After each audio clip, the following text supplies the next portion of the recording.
Hello everyone, welcome back to our channel Beyond the Briefcase.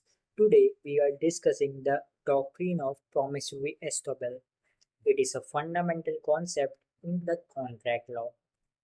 The doctrine of promissory estoppel is a legal principle that prevents a person from going back on a promise or representation made to another party if that party has relied on the promise and acted accordingly.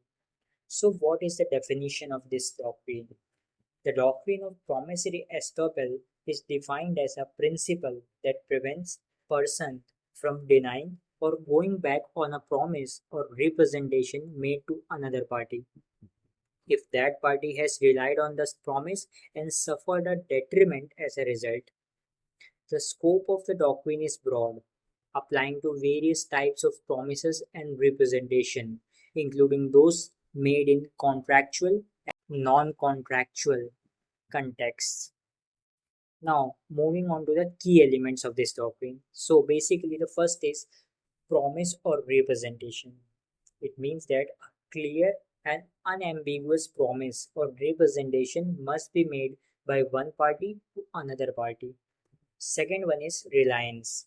It means that the party to whom the promise is made must have relied on the promise and acted accordingly.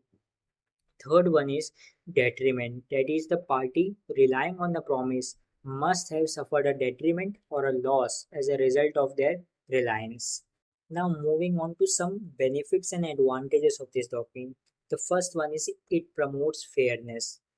Basically, the doctrine promotes fairness and justice by preventing the parties from going back on their promises and representations. Secondly, it encourages trust. The doctrine encourages trust and reliance between the parties, which is essential for building strong business and personal relationships. Third one is it provides remedies. The doctrine provides remedies for the parties who have relied on promises and suffered detriments as a result. So, basically, in conclusion, the doctrine of promissory estoppel is a fundamental concept in contract law that prevents the parties from going back on their promises and representation. So, I hope you have understood this concept of doctrine of promissory estoppel clearly. Thank you for watching the video.